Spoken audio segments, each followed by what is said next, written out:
Welcome, Feisties. This is Kelly O'Mara. Today we're joined by Katie Zaferis and Melissa Stockwell, a 3-time para-tri world champion, Paralympic medalist, and a world record holder for the fastest marathon for an above-the-knee amputee. And Melissa, you recently retired, right? What are you doing with all of those free hours now?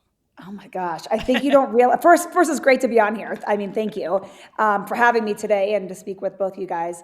I don't think you realize how much time goes into training for triathlon until you're out of it, right? Yeah. Like you suddenly I'm like, it's amazing how much time you have, but it's also amazing how much time what you can do to fill it. So yes, realizing how much is out there, jumping into CrossFit world, playing some tennis, doing some rock climbing. My kids are 8 and 11, on the PTO at school, just kind of things I kind of wasn't really able to do before, but tried a comedy class, just kind of things that were just are like different. But it's been, I honestly, was such a big part of my life, but it was time to move on, and it was definitely the right decision.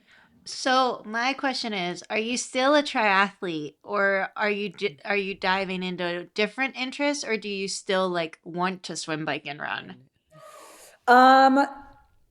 No, I think I have put so many hours into swim, biking, and running that I have not swam. So I think I'll probably do a triathlon or two every year. I'm still involved with my nonprofit Dare to Try. We have military camps that we run and camps, and I will go and probably do a triathlon every so often, but it'll be a local triathlon. Long Beach Tri, Leon's Triathlon, nothing, at the cup or series level. But I have not swam since Long Beach Tri last July. I have, I love to run, so continuing to run. I had a surgery on my leg, and I'm kind of just getting back into it.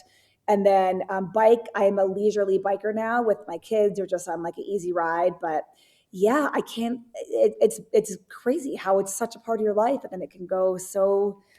I don't have any. Someone asked me yesterday, "Are you going to do another Ironman?" And I was like, "No, don't think so." Yeah, but always, obviously, 10 plus years, gosh, 15 plus years. So it was a massive part of my life. Yeah. Katie, when was the last time you swam? For my lifeguard certification at the beginning of this year. And the thing is, the takeaway when I did it, because it was 150, which was actually much shorter than I thought it was. And my takeaway was, I need to get in the pool. Like I was fine, but like I've never felt so unfit. Have I gotten in the pool? No. But now my next thing is, when our community pool opens, that is like walking distance, then I'm going to start swimming. So catch me in a month. Okay. All right. We'll check back. We'll check back. Yep. Exactly. Yep. You're actually the first person, though, Melissa. I feel like all these retired athletes were usually like, "Oh, what are you doing with all the free time?" And they're like, "What free time?" And you're like, "I'm taking comedy classes. I'm rock climbing. I'm on the PTA." It's amazing how much you can fit into a day also. And I mean, we all know that, but it used to be I would drop my kids at school, go to the training center, swim, and then lift, and then bike, and then run. And then but by 2:30, I had to be out to go get the kids. And I'm still out by 2:30. Like that's a hard stop to go pick my kids up. And then it's like kids all night long with different activities and such. But it's amazing how much you can get done from 8 to 2. And then in the evening, I can have, a glass of wine on a Tuesday and then be okay to get up and knowing I don't have to go jump in a pool. It's been great. Yeah. Now I feel like I need to get more done. The proper way to retire. Yeah. And it's funny. So it's like retiring from triathlon, but there's still, there's still other adventures I would like to do, just not probably in the sport like of triathlon. Yeah. So obviously we're going to want to hear all about what you do have next. I am curious right now. Are you still paying attention to triathlon? Like, are you watching any of the races? I assume you watched the Paralympics. What's been your favorite thing this year? Yeah, I still have a lot of my old teammates. It's weird calling them old teammates and not current teammates, but once a teammate, always a teammate, right? So a lot of my teammates are still, in training at the training center and hoping for LA in 28 for triathlon. So I still very much follow para triathlon. I definitely, if I'm, if I happen to be awake during a series event for the Olympic side, I will tune into that. So I wouldn't say I'm as familiar with what's going on, but I still love watching it. Definitely. And this weekend, Yeah. I was bringing this up because this weekend is the Boston Marathon. Yeah. And you set your world record there. So tell us, okay, so it was a world record for fastest female above the knee amputee. And it was like what, 3:45? 3:58. 3:58. Yes. Wow. Yeah, and it was very very surprising. I went into it. It was the first triathlon or marathon I had like truly trained for. I had a goal of like 4:30, no expectations, and then I was, I was the one that was like FaceTiming people on the run. I FaceTimed my teammates that had just gotten out of a swim. And it was my teammate Kyle Kuhn, who he's visually impaired, and he was also in Paris, and it's like mile 13 of the Boston Marathon. I'm FaceTiming. They're having breakfast after their swim, and Kyle's like, I think you can go under 4 hours. And I'm like, no way. I am halfway through this race. There is no way. And then I hang up, and like 3 miles later, I look at my watch and I'm thinking, wait a minute, maybe I can do this. And then I had to try it, right? And then and 3:58 again. I was kind of completely unexpected. Had no, I wasn't going for a world record. Didn't even know what the world record was. And then come to find out that was it. Yeah. No more FaceTimes after that. No more call. FaceTimes. No more FaceTime. I know. I'm like, what could I have done? I didn't have a speech. I didn't have a good shoe on. I had on like a straight up training shoe. So I'm like, man, what could have happened then? But I'm happy with what this actually answers we were having a big debate on our Feisty teaming yesterday about whether or not you could wear headphones and stuff during the Boston Marathon, like run with, and apparently you can take calls. So you can FaceTime. You can people. take calls. Yeah. Well, because I was listening to music. No, I didn't take calls. Well, I didn't have headphones in. I did not have headphones in. It was straight up on the phone. Yes, I would not. I don't think I would ever run a marathon with headphones in. Yeah, I don't think they I think it's like somewhat banned in some races. Anyway, this is the hot debate, but the whole debate was whether or not people run with their phones, and apparently you do. I do. So tell us then, I'm sure we have listeners who are running on Monday or who want to run. What are your tips for Boston? My recollection is it's like a lot of waiting around at the start. Yeah, I think for the para division, we kind of luck out where we get to kind of jump up at one of the very first waves. I mean, it's probably what everyone says. Like you don't like it's a net downhill to start, so don't start out too fast. But then you get to Wellesley College and you hear it from a mile away, and you think, "What is that noise?" And then it's just, I mean, your ears ring the whole time. If you hit the wall, the crowd is there. They will. I mean, it is. The crowd's got. I mean, it's incredible. So I think but it's probably the same thing everyone always says. Like, don't start out too fast. Sure. I mean, it's the same with every marathon, but it's tricky with that kind of slight downhill at the start. Or you think, wow, I'm flying. Yeah. It's taking faster times than ever to qualify too. I was just apparently starting next year, they're even going to penalize people who try to qualify in downhill courses. You're going to get like extra time added to your time if it's a net downhill. Oh yeah. Oh, Katie's like, oh man. Well, it just seems so hard to like manage. I don't know. I feel like that's yeah, okay, whatever. Another rule. Yeah. Just run faster, Katie. That's basically what they're saying. Yeah. Run faster. I know. It's like in try. Faster, just go faster. Duh. Just go faster. Yeah, no big deal. So that's on Monday. You can watch on ESPN. Last year's course record holder is racing again, Sharon Lokedi, and there's a bunch of Americans. The other big race I know for our audience on Saturday is Ironman Texas. And guys, we were just talking before this. That start list is so long. There's like really, really good people I didn't even realize were starting. It's crazy. Yeah. So on the women's side, we have Kat Matthews, Taylor Knibb, Solveig. I'm looking at this. Hannah Berry, Lisa Purder, Jackie Herring, Grace Thek. India Lee did pull out, but that's still. And then Katie, on the men's side, it's all these like Olympian people. Yelly and Martin Van Riel. It's going to be so interesting how they race an Ironman. Like, because many of them have raced Ironman before, but Yella, this is his debut. This is his first one. I'm super excited to see how he does. And yeah, I don't know. It feels like it's getting so much faster in these races. And I know something something I was listening to Yella and Aaron comment and Martin is just like, it's been kind of weird weather there, like really humid, but actually cooler. So yeah, I'm definitely, I think my takeaway from listening to the podcast is they're all going to try to be conservative, but none of them really have that in them. Right. Right. Yeah. And now when these, I like how you put it, when these Olympic people go towards the half Ironman, are they like, do you think they just do they just jump into it, or is there training that goes on towards the longer distances? I think for a full, they're definitely, For obviously, full, they have to. Yeah. I would think. I think Yeah. they're, Maybe they don't. like, Katie, all of them are doing a lot of hours, right? There was a whole thing with Christian last week being like, oh, I only do less than 20 hours a week if I'm sick, which is obviously ridiculous, but they're already all doing so many hours. I feel like that's probably pretty true. What, that you all only do less than 20 hours a week if you're sick? Yeah. Yeah. No, even in World Triathlon, like I probably averaged, 25 hours. And the only time I did less was like, if I was sick. Or, well, I guess, we do have off, like I did have an off season. I don't know if they do. So, yeah, who knows? But my point was, they're already doing so much training that it's not like they have to do like a lot more training. It's just like different kinds, right?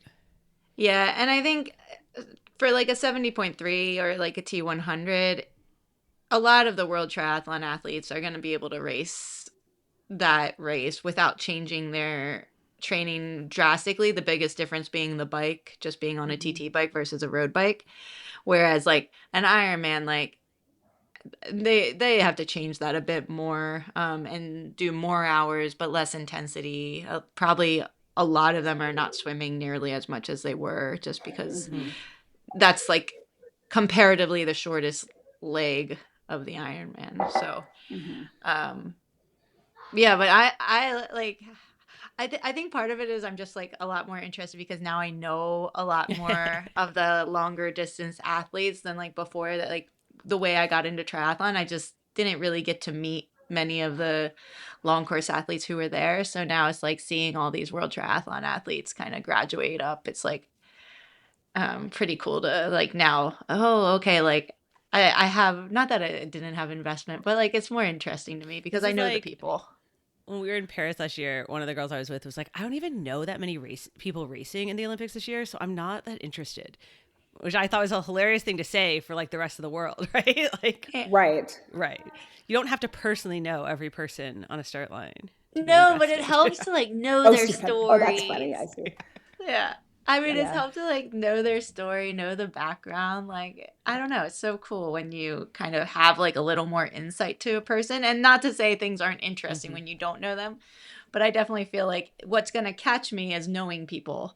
And then what's going to keep me in it is once I then know more people because I'm already watching it.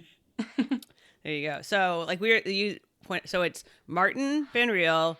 Yelly is doing his first one. We have like Jonas Schomburg. Even Vince Louis, I feel like got missed a little bit in all the big start lists. Like he's in there. He's going to obviously go out hard on the swim. So yeah, it's going to be crazy. Yeah. I was laughing. I saw Taylor on the women's side say she just wants to have a good Ironman because she's done 5 or something, and like 3 have been disasters in her eyes. So it's like interesting because I didn't actually realize that she's already done 5. It's 4 or 5. I obviously don't remember. Yeah. Yeah. But you're like, well, wow. Okay. Do you think it's I'm gonna not be normally I'm not normally a distance watcher, but now I'm going to have to tune in. You're like, oh, I need to know. Yeah. I do. They hooked me at Kona last year. I was like, oh, I bet. It's like that's the most interesting Ironman I've ever watched. Yeah. But Melissa, you did do a full Ironman once. I did Arizona in 2013. I did Ironman Arizona. And did you have to change your train? Because like the TT bike is very different, like because of how you also are like putting so much, I don't know, pressure, force, strength on one leg. It's got to be like pretty exhausting, right, in that position. Yeah. So we use TT bikes for paratri also. So it was, but yeah, it was a run. I mean, the swim it was always a strength. So I knew I could finish the swim. I think we can all finish the bike. Honestly, it was a matter of could I finish the run? And I mean, stopping at mile 20, like absolutely miserable, wondering what I was doing, and then managing to finish. They kept tracking, and the last 10K was significantly slower than all the rest. But I made it, finished it, and thought maybe I would go back at some point. But I don't know. We'll see. TBD. Oh, you We'll did see. think you'll go back. Well, that's a Well, good I did. takeaway. I did until I haven't swam in almost a year. Yeah, and now that would be interesting. All right, well, we're going to hear more about Melissa's story, but first we're going to take a quick break and hear from our sponsors. Meet your new Race Day Advantage, Orca's Athlex Aero Tri-Suit. This isn't your everyday tri-suit. It's built for speed where it matters most. With aerodynamic fabric strategically placed across the shoulders, arms, and back, it's designed to be aerodynamic on the bike while still giving you full freedom of movement in the water. And when the race heats up, Orca's Vapor Cool technology kicks in, actively helping your body regulate temperature by accelerating sweat evaporation. You also get a lightweight, quick-drying Tri-Tech chamois for comfort on the bike without feeling bulky on the run, and 2 back pockets to stash your nutrition for those longer efforts. The fit is compressive, race-ready, and built for performance. Plus, it comes in a very feisty blue color, which we love. Whether you're chasing a PR or just want to feel fast, the Athlex Aero Tri-Suit is designed to help you perform at your best across swim, bike, and run. Check it out now at the link in our show notes and use the code FeistyTry15 for 15% off all Orca products. That's FeistyTry15 for 15% off, and use the link in our show notes.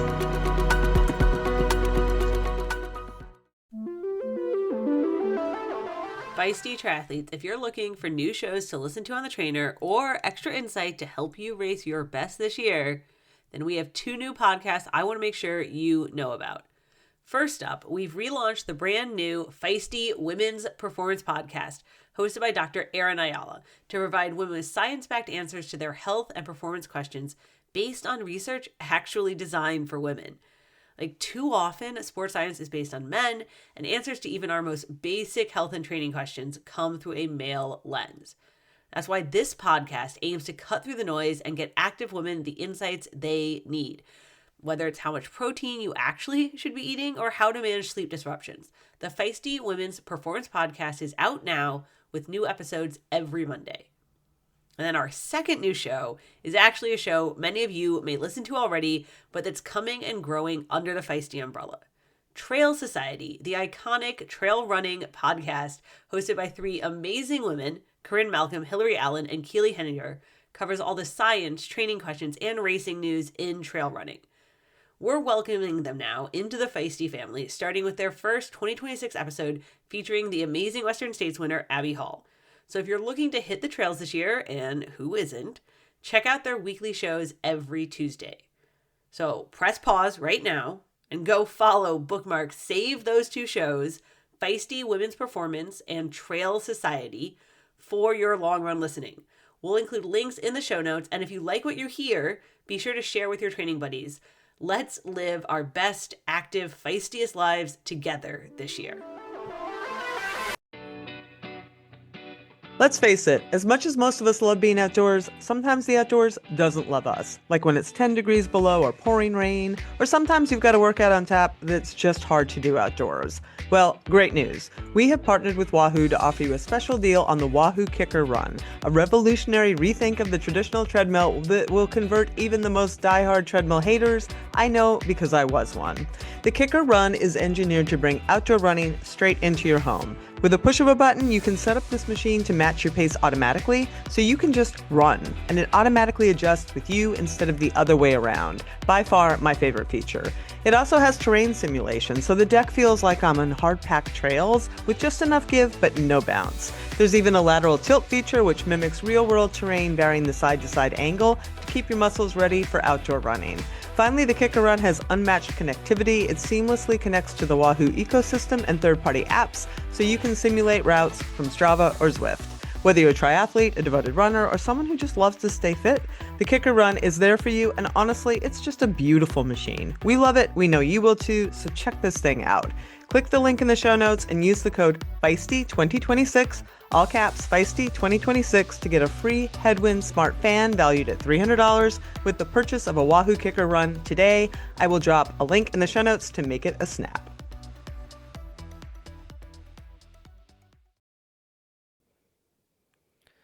All right, so Melissa, obviously we want to hear all about how you got into triathlon. I think for people who don't know, you were, and I want to make sure I get this right, the first female American soldier to lose a limb in combat, right? And then you were the first Iraq veteran to be in the Paralympics, which is a lot of firsts, but there's like a big journey between waking up in a hospital and being in the Paralympics, right? Right. And obviously none of those first are ever things, obviously being the first female combat, that's not something that you set out to achieve to get. It wasn't like, I'm going to go do this. So that's just kind of a random fact that I didn't even know at the time, not till months later. And I mean, it's a cool fact, but it's like never something I set out to like achieve to do. Right. Mm-hmm. And then it was a first Iraq war veteran to be like, to qualify for the Paralympic Games. And that was in 2008 when I was a swimmer. But again, it just kind of happened to be, my trials were first. There were 7 of us in Beijing that were Iraq war veterans, but my trials happened to be the first one. So that's why I was the first. But if it just happened, again, it wasn't like I said, it just kind of happened. So yes, they're cool first to have, but neither of them I really had any like solid, like, towards, if that makes sense. You still did it, It's still a cool, like, thing to have. Yes. But obviously you woke up in, the Army hospital missing a leg. How do you go? I mean, that's life-changing, devastating. How do you go from that to kind of getting yourself back to being an athlete to getting on that start line? Well, yeah. Okay. Yeah, go ahead. And can I also ask, what were you doing before? Like, were you a swimmer before losing your leg? Yes and no. So I was like an age group swimmer. So I was a big when I was younger growing up, I was a big gymnast. And then I was a gymnast in high school. In college, I was on the rowing team, but it was a club rowing team. Did the Army, so, had to run during that. But I never really considered myself an athlete until woke up in the Baghdad emergency room, learned I was missing a leg. Obviously, I was 24 years old, very much something you never think is going to happen in your own life. You always think things like that happen to like somebody else, like never to yourself. So when you find yourself in that situation, it's just a little bit of a like, okay, like this is me. And I knew I had a really strong support system back home. I've always been very optimistic, probably annoyingly optimistic for a lot of people, but it helps out in situations like that. So getting to Walter Reed and seeing, very early on, I was one of the lucky ones. I lost one leg, but I had 3 good limbs. At Walter Reed, I saw people missing multiple limbs. They had traumatic brain injuries. They had lost their eyesight. So I felt very fortunate very early on. Perspective at Walter Reed was really, it was everywhere. If I had a bad day, well, the guy in the hospital room next to me was missing both of his arms above the elbow. How can I complain when he's missing both of his arms? So horrible situations, but there was a ton of resilience, and it just kind of put things in perspective and like, okay, like let's accept this and move on. And where can we go with this?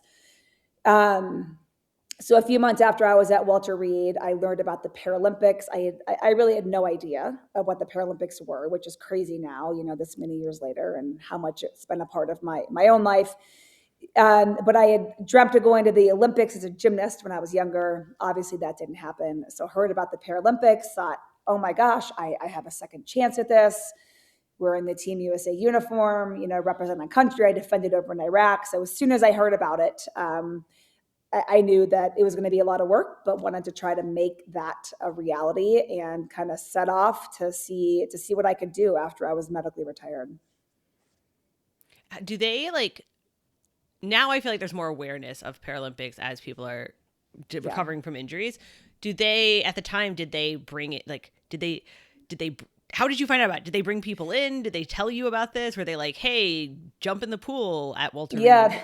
So there was what they call, some people in the Olympic and Paralympic world know the name of John Register. And if those that know him, he used to work for the U.S. Olympic and Paralympic Committee. He's this, he has this booming voice, and it's almost like whatever he says, you're like, okay, yes, I will do that. And he came to the hospital and he put on this presentation, and I'm like, oh my gosh. Like, yes, I do want to do this. And, I left that room. So it was not as well known as it is now. I just happened to be in that room at the time. But there was also, it was called at the time, the VP3 program. I think it's Veterans Paralympic performance program, I believe. It's not around anymore, but at the time, if you were a veteran and a potential Paralympic hopeful, you could move out to the Olympic Training Center in Colorado Springs and you could train there. So, started to swim, decided I wanted to give it a shot in the sport of swimming to start, and then was able to move out to Colorado Springs, which really is, I credit with the ability for me to make that 2008 Beijing team. That's amazing. I didn't also realize until I was, I follow you on Instagram, whatever. That this was like 22 years ago now. So it's actually been like almost as much of your life as before. Yeah. Every year we have a slogan for like the anniversary. And in 2 years, it's going to be half on, half off. My leg's been half on, half off, which is crazy. Yeah. Yeah. You have a little like party for your little leg too, right? Oh yeah, we do. Yep. We call them Little Leg's birthday party. I was traveling this week. It was on Monday, 22 years, but we'll have a party in a few weeks here. And it's a big event, big celebration, and it's really fun. That's awesome. We celebrate life, all the good parts of it, right? There's a lot of good that we often overlook. So celebrating that. And when you were getting into so you started out in swimming, first off. If you knew how to swim before and now you're trying to do it with one leg, is it really different? How do you figure that out? No, I mean, I feel like, I do a lot of motivational speaking, and my big joke is I don't swim in circles, you can kick. Because I think swimming, while it can be very, leg heavy with kicking, it's also massively upper body as well. So it's kind of this, I had to learn how to dive off the blocks and do the flip turns. This is when I was in swimming, but in the pool, but it's more just, there's kind of this like flow to the kick that you kind of just learn. It's like when I would, pull with my right arm, I would kick with my right leg, and my left leg doesn't really do anything. It just kind of hangs out there. So yeah, it's not, honestly, it's hardly different. No, I was a swimmer as age grouper. So I knew how to swim. So I wasn't going from scratch at all. So when I got in the water, I knew all the strokes. I do think obviously the technique to it that's a continual work in progress. Even the best swimmers in the world are continually working on their technique. Yes. And I think we would analyze videos and they'd be like, okay, you need to do a double kick here. Or if you're trying to surge in the water, like you got to kick, to try to get up to where you're going to be. So there's definitely a technique, but a strategy behind it for sure. Yeah. I feel like the more background you have in swimming, the better, it is for just being able to adapt when things come up. That could be true. But I will say, going from the pool to open water for triathlon, I would thrive on those non-wetsuit swims. I feel like as a swimmer background, we have more of a gain when I didn't wear a wetsuit. You get a wetsuit on and everyone's kind of, the levels of playing field out a little bit. So if it was no wetsuit, I'd be pumped where everyone else was like, oh no, the wetsuit. But that was always a good race for me then. So what was Oh, sorry. I think I'm asking the same question anyways, but what was the hardest of the three to pick up then? That's totally what I was going to ask too. Oh, you guys are in sync. Once I learned how to run with the prosthetic, I just love running. I think because I didn't really do it that often before I was injured. And then I thought it was something I wouldn't be able to do. So then now that I can do it, I truly love it. And, I started out with my prosthetic running leg, could hardly even run a 400 meter around the track. And now I love the sound of the foot and the blade on the pavement. I loved running from the start. The bike, it was a continual struggle for me. I know how to bike, no problem. I can go on a leisurely bike ride. With my kid, no problem. But to get in that aero position, to go fast, my competitors always had that on me. So if I was out of the water first, it was always in my mind. All right, how long can I go? 1 mile, 2 mile, 3 mile before I'm getting passed by it was always just okay, when am I going to get past? So the bike was always the hardest part, which is not what you want in a triathlon. No. For it to be the hardest part. I feel like I've had some of your teammates talk to me over the years in the lead up to Paris and stuff about the different muscles though that you use with your prosthetic running or biking versus somebody who doesn't have a prosthetic. You're using that hip flexor muscle more because you have to hitch your leg up and you don't think about, or by the end of, for example, a marathon, your lower back is really sore, or you know what I mean? All these things I don't even think about. Yeah. Yeah, and I mean, we all have our own aches and pains Sure. as a amputee.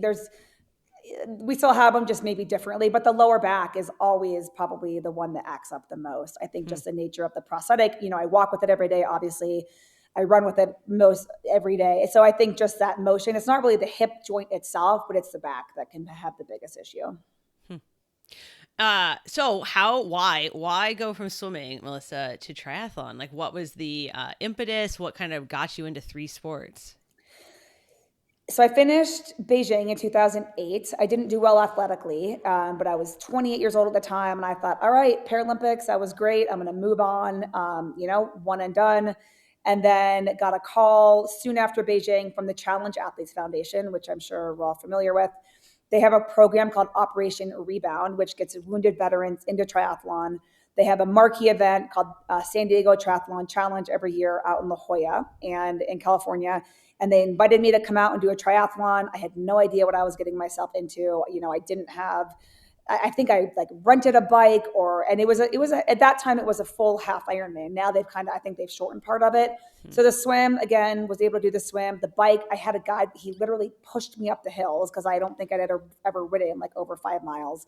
I had a prosthetic leg. I mean, I think I was literally like one of the last ones on the course, but I finished it.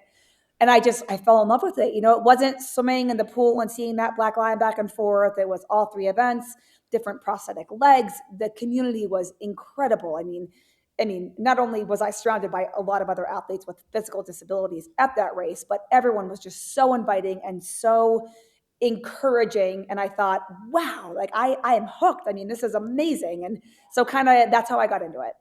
Okay. And once you decide you want to okay, I got into it, I'm going to keep doing triathlon. Yeah. There's a lot of like equipment obstacles that you have to overcome, right? Yep, there is. I mean, yes, we all know what triathlon is very equipment heavy. So was fortunate to, I started to work with Trek pretty early on and was able to get a tri-specific bike or tri-bike from them. So I started really doing triathlons in 2010. I did my first world championship in 2010. I think I used a different bike then, but then was able to work with Trek from there on out. And then I already had a prosthetic running leg. I keep pointing to the side because it's like literally sitting right here. So yes, I mean, and then obviously as you move forward at more of the elite level, you get kind of more dialed in, but was able to start out pretty help with a lot of help. Is that how it works? Like, I'm thinking of this in the way of like when you first start out with a bike, and then kind of as you like get higher up, you just like start upgrading your bike, upgrading your wheels. Yeah. Is that how it works in Paratri as well? Like with equipment you normally, or? Yeah, I would say so. And I started out like, for example, I have Dare to Try, the triathlon organization, and athletes will come to our events without a bike. So we give them one of our loaner bikes to use, but they're older bikes or bikes that we have sitting around for those that don't have bikes. And maybe someone does their first triathlon with that bike. And then then they think they want to continue. They buy their own bike, but it's, a bike it's not a super nice bike. It's just a nice that they can ride with, a bike they can ride with. They go to a few races, they really like it, and then they decide they're going to, kind of one up it. And then maybe they try to figure out easy. So yes, I would say that's probably the same for you guys, right? Yeah, I would say, I mean, I think it helps, like, obviously, like, like, funding and sponsorship, like, the higher, kind of, like, the higher up you go, you get upgrades with your equipment and start having more specific equipment for races that, like, at first you just start off with, like, one wheel set, and then you end up with, right. Yep, and then you're carting 800 bags around on the plane. Yeah, exactly. But, like, yeah, something for you, if your leg gets injured in like travel or something, what like you don't have like a spare running leg, do you? Or no. So I always carry it on. So again, I just got done with the run, so I have it right here. So I always carry this on. So I've never actually, I checked my leg once after the Rio Paralympics because I thought, you know what, you're like, I'm done. But that's the only time I've ever checked my leg. So it always carries on with me. I'm very protective of it. I mean, if I had knock on wood, if anything ever happened to like a house fire, this would be after my kids and my dog, this is what I would grab. So it is part of me. I mean, it is, I love it. I've had typically prosthetics, some people get new ones every year. I've had this one through marathons, through Ironmans, through 3 Paralympic games. Why it's still here and still has not broken, I don't know, but I'm going to hang on to it as long as I can. So yeah, but that's a great question. I mean, some people do bring backup legs just in case, because you never know. And sometimes we do have a team prosthetist, which is someone that like helps with the prosthetics, not all the time, but I have a background in prosthetics. So if anyone like in a pinch, I could maybe try to help someone depending on what it is. So you typically learn to be pretty good with your equipment or your prosthetics as a high level, para athlete, because you do have to fix things on your own sometimes. Yeah, you and your husband, right, have a prosthetics clinic now in Colorado. But I mean, you didn't know anything about that, I assume, when you were 24. No. So how does one learn all about prosthetics? I mean, I've heard some people basically be like, they're like they're figuring it out themselves. They're like making it up. Yeah. And I want to know why. Why prosthetics? What made you feel like I should go into the field? Yeah. I didn't even know the field existed until I needed a prosthetic leg of my own. I don't think a lot of people do. It's kind of this niche field that unless, my husband got into it because his dad owned a durable medical equipment companies growing up. So he knew about prosthetics. I only knew about it because I was missing a leg. It's like, unless you know somebody or you are an amputee yourself, it's like kind of this, field that you don't really know exists. But it's incredibly rewarding. When I stood up for the first time at Walter Reed and took my first steps, I looked next to me and my prosthetist was the one there watching it happen. I mean, pretty rewarding for someone to see that. So didn't really know what I was going to do after the Army. Decided to go back to school for prosthetics and was able to, get certified in it. That's how I met my husband. And then in 2020, we opened our own company here. So it was just kind of, I don't know, it just kind of literally losing my own leg, I guess. That's why I got into it. Well, yeah, because I think in my head, I was like, oh, you started like after when you needed a specific prosthetic for triathlon. Like I wasn't realizing that it was like much earlier on in your journey. And and do you have like a specialty, or is it just prosthetics in general that it's our company is orthotics and prosthetics, and it's anything from, my husband Brian, he does a ton of pediatric orthotic devices, but then he's fit, I would say on the Paralympic team in Paris, he had probably worked with 3 or 4 of the Paralympians that were there. We do some elite athletes at the Olympic Training Center, just the general population, anything from, new amputees to active adults to the geriatric population to kids, kind of the whole range. Oh, that's cool. Yeah. I would imagine that if I was like brand new to Paratri, I would be like, I want Melissa's help figuring this out. And it's great. I mean, and that's what, I mean, again, so again, Dare to Try, we have this new program that's called Veterans to Victory. And we help these brand new veterans that haven't done triathlon before come in. And the goal is to get them to nationals. And we coach them and we, have stipends and such, or for equipment or travel. And it's so amazing. It's so fun, to like be there with someone when they don't really know what they're doing. I mean, so one of my really good friends and teammates, Haley Dans, she got into triathlon through Dare to Try. I was with her at her very first triathlon. I was with her to help her learn how to clip in with her foot on her bike. And then we were teammates in Rio, in Tokyo, in Paris. There's no greater honor than seeing somebody like come up like that, to be any part of it at all. So yes, it's awesome. It's so rewarding. When did you guys start Dare to Try? You like, it's 2010. relative. I mean, not, okay, I was going to say it was after you started your journey. Yes. Yep. And then it was Paralympic, or paratriathlon was not yet a Paralympic sport. I think it got, I think 2014 is when it got announced it was going to be a Paralympic sport. So that was kind of the big goal, because up until then it was only World Championships. So I was going to ask, so you raced in the first ever triathlon in the Paralympics, and you guys swept the medals, the Americans. That's a very iconic moment. What was it like in that? What did you guys say to each other after? Oh gosh, like we did it. I mean, I think we had talked about it beforehand, but to actually make it happen. And I mean, it'll go down as one of the greatest moments of my life. It was September 11th also. So just extra meaning there. Team USA uniform, USA sweep. My family and friends were there, and being able to, the poor USADA lady after that race, I was like, you better keep up. I like ran faster after the race to try to find my family to and she's, the poor lady's like trying to, keep up, like, wait.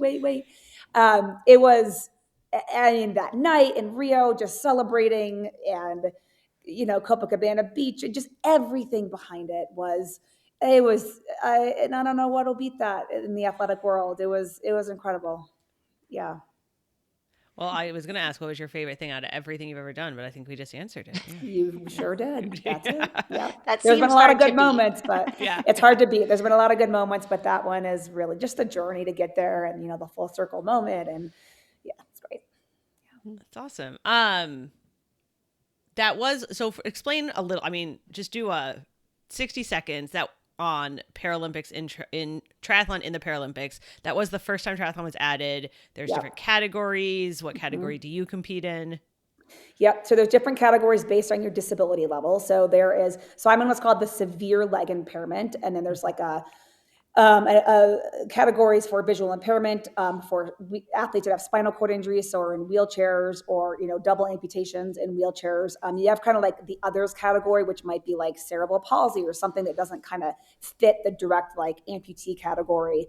You have almost like a minor leg impairment. So the majority of my competitors, it was all the severe leg impairment category. So, but yes, they try to break them down to be kind of, as equitable as they can. So you're competing against like people with the same types of physical disabilities.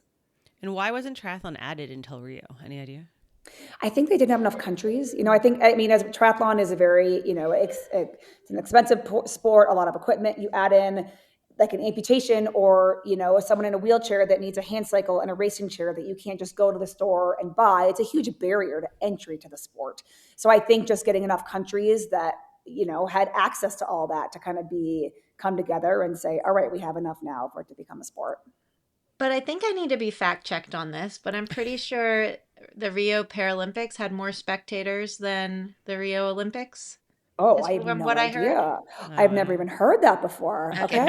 Maybe I made it up. Maybe that's a fun fact. I'm gonna have to check that out too. But okay, so you were world champion kind of in that lead up, and then you guys go to Rio. You're in the first ever. You sweep it. This is like you said, not a lot's gonna top that. But then, you still came back for Tokyo and Paris, and I remember seeing you at finish line, and you were so happy. Like I was happy. Yeah. Yeah.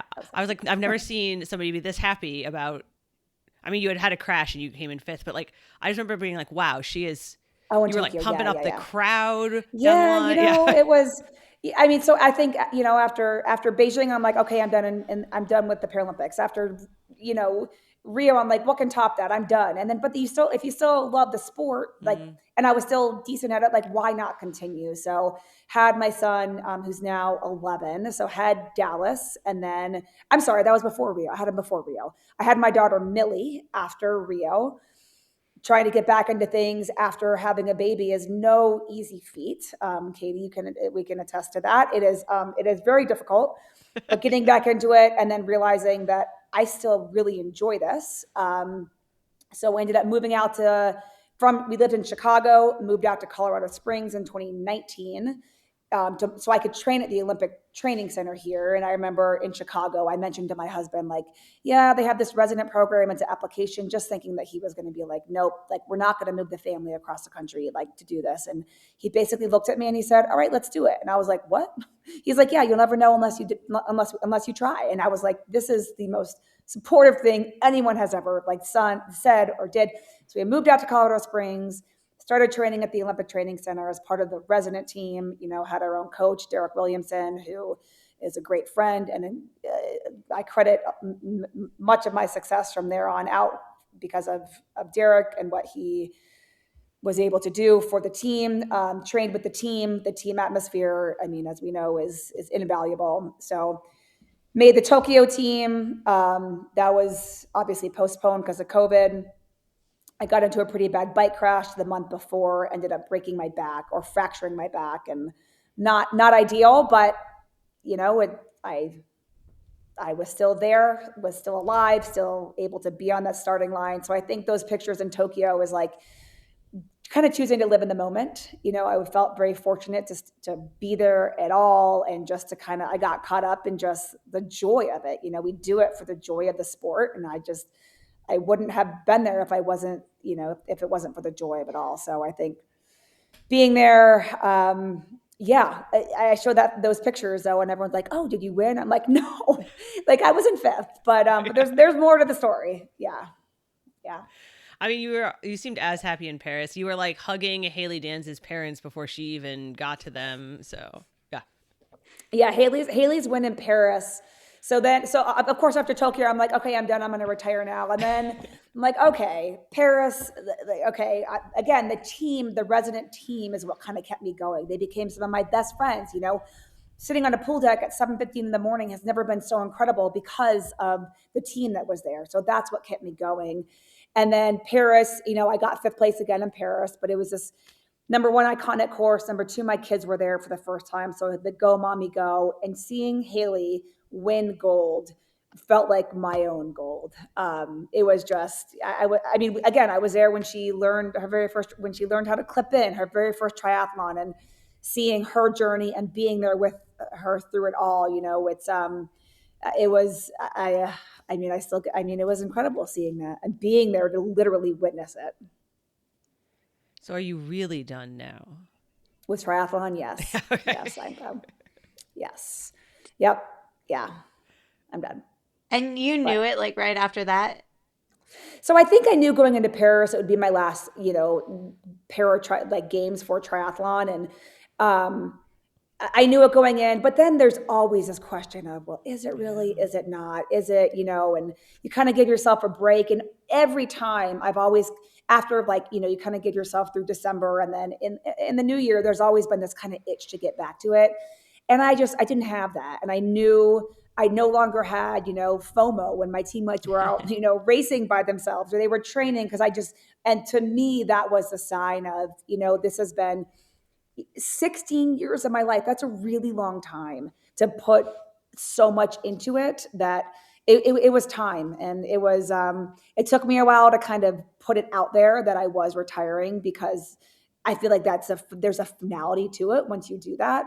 But I try to be very much like, it doesn't mean I'm stepping away from sports. I'm still involved in triathlon. I'm still a coach for Dare to Try and for these veterans. And, you know, I still am going to be an athlete, once an athlete, always an athlete, and try these new things. But triathlon is, 16 years, that's insane. Like, and it's forever a huge part of my life. I'm so grateful to it. The people I've met, you know, the way I was able to push myself, the finish lines I've been able to cross. And, yeah, it was nothing short of a phenomenal career for me in triathlon.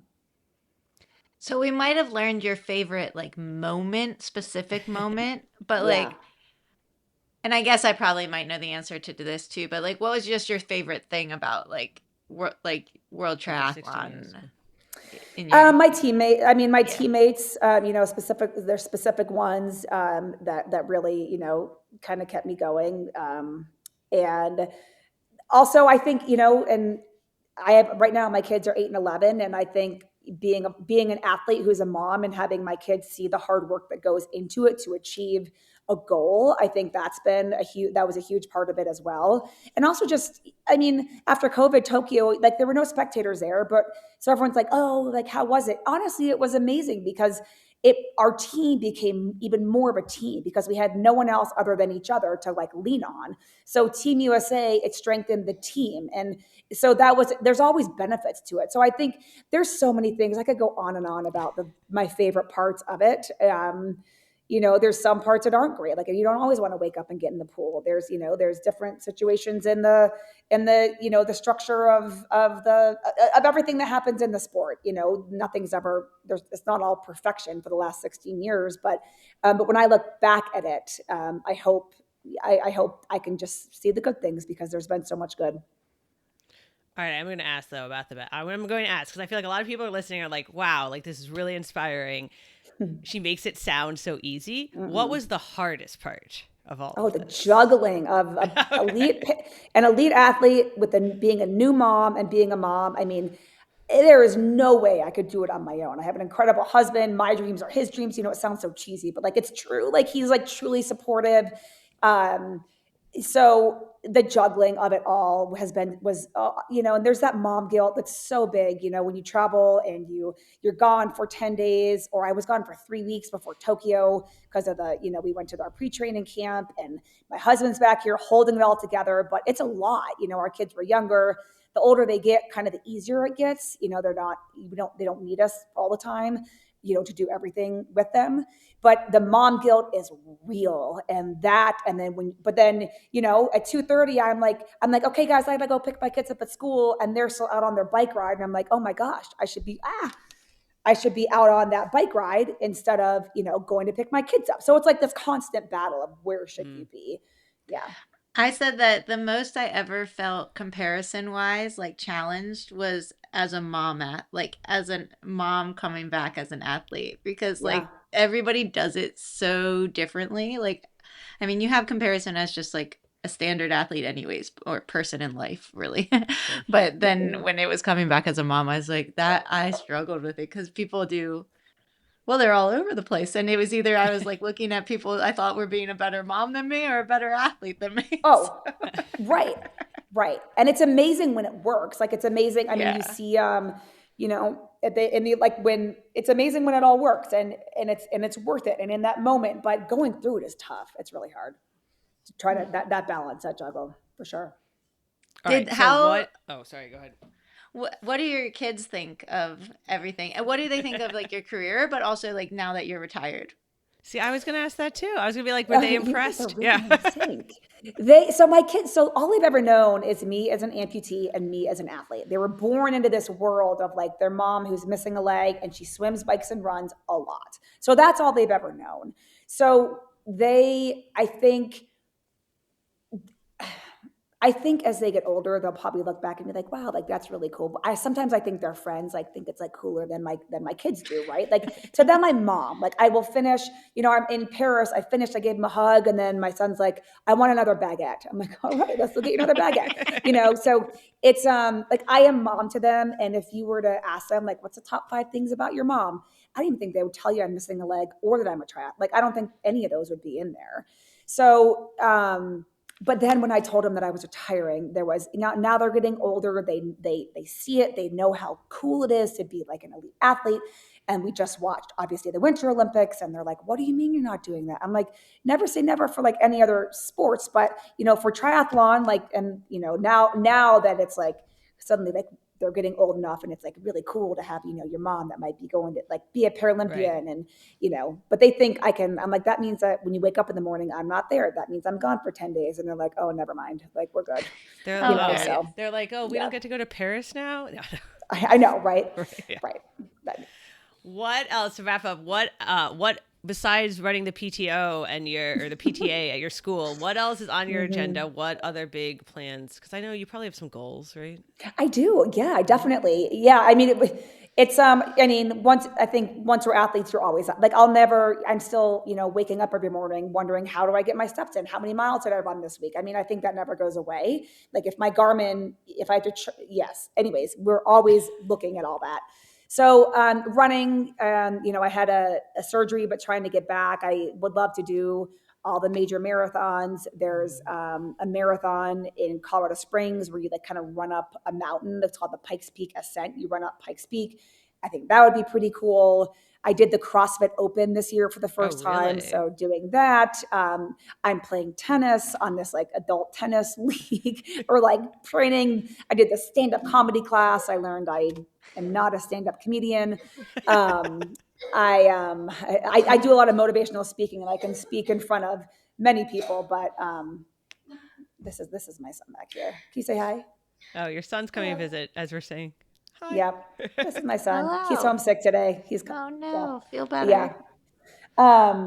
So yeah, and then rock climbing. I'm kind of into rock climbing now. I competed randomly in a national championship for rock climbing. I bought a harness and a shoe the day before, like went and did it, and I love it.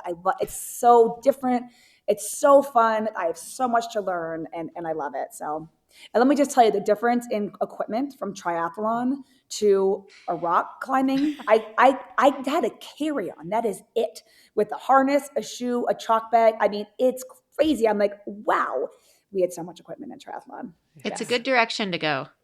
Yeah, From triathlon to really anything. Exactly, to anything, exactly. So the answer is yes. There's definitely other goals out there. Yes. Okay. So TBD on what they all are. TBD. We're just gonna wait. We're gonna find out that you like tried to make the Paralympics in rock climbing come 2038 or whatever. Yeah. It's a new sport in 2028 in LA. So I mean, I got a long way to go, but I just love it. It's really fun. Yeah. And what other advice then, as we wrap up, do you have for other para athletes who are just kind of like dipping their toe in those waters, trying to figure out what this is all about, how to get started, how to even do this? I think probably the advice for para athletes is there's so many organizations out there to help you do it, so you don't have to do it alone. Wherever you live, I mean, a quick Google search of any adaptive programming in your area, I guarantee that there is some. If you want to get into triathlon, I'm a little bit biased, but Dare to Try, Para Triathlon Club, great place to start. We have grassroots programming, adult, injured service members, youth clinics, all the way up from grassroots to the elite level. So there's just, I guess, you don't have to do it alone.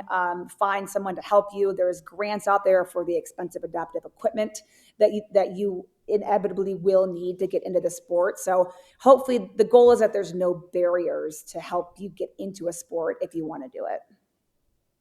That's awesome. Yeah. And I feel like you've also probably dispensed a lot of wisdom for non-para athletes too. But that's okay. We all do you have try, any other right? advice? Yeah. No, I speak all about the power of choice. So yeah, there's a lot of choices in life, and there's a lot of good in life too. So choosing to see the good parts of it, because there's a lot of good there. Amazing.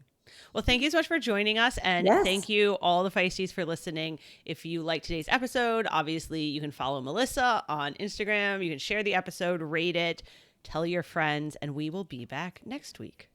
All right. Thank you, Kelly. Thank you, Katie. Yeah, great to chat with you guys.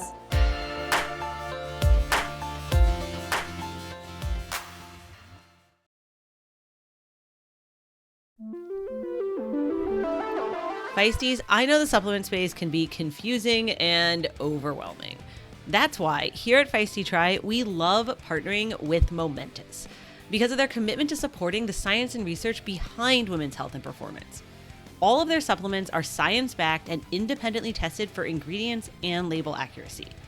They also focus not on some magic bullet, but on the health foundational fundamentals, from their women's 3-pack to their Momentous Fiber Plus product, which is what we've been using lately here at Feisty. So most people think that fiber is just about staying regular, but fiber actually plays an important role in gut health. And the more we're learning about gut health, the more we're understanding it can impact everything: energy, mood, recovery, even performance. Momentous's Fiber Plus is a complete 3-in-1 formula with soluble fiber, insoluble fiber, and a prebiotic-resistant starch. So before you start stacking a whole bunch of fancy supplements, don't forget the basics, like gut health. And right now, Momentous is offering Feisty listeners up to 35% off your first order with the code FEISTYTRY. That's Feisty, Feisty, try, TRI, one word, at livemomentous.com. Check out all of their health products at livemomentous.com and use the code FEISTYTRY for 35% off.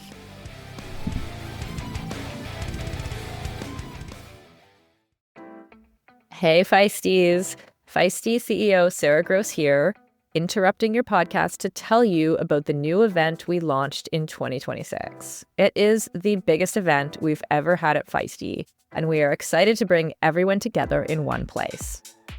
If you've been around for a while, you know we've done a lot of events over the years. Conferences, retreats, live podcasts, group runs and rides. And for a while now, we've been dreaming of something bigger. Of one event that brings all our communities together. A weekend free from judgment, full of science-backed health information and fun activities. And most importantly, completely free from the chaos of the outside world. That weekend is here. Feisty Fest is coming to the East Coast of the US, September 18th to 20th, 2026 in Lehigh Valley, Pennsylvania. It's 3 days of doing the sports you love, experts who give you straight answers about your body, and a community of women who move because it's who we are. No weight talk, no influencer culture, no one needing anything from you. Just 3 days of being completely, unapologetically yourself. This is our first ever East Coast event, and I cannot wait to meet you all there. And the first 100 women to register get a free Feisty Fest crew neck sweatshirt with a custom design by artist Lisa Congdon. It's really nice, so y'all should jump on that. They're going fast. Head over to feisty.co/events to grab your spot. The link will be in the show notes. Come get a little feisty. I'll see you in September.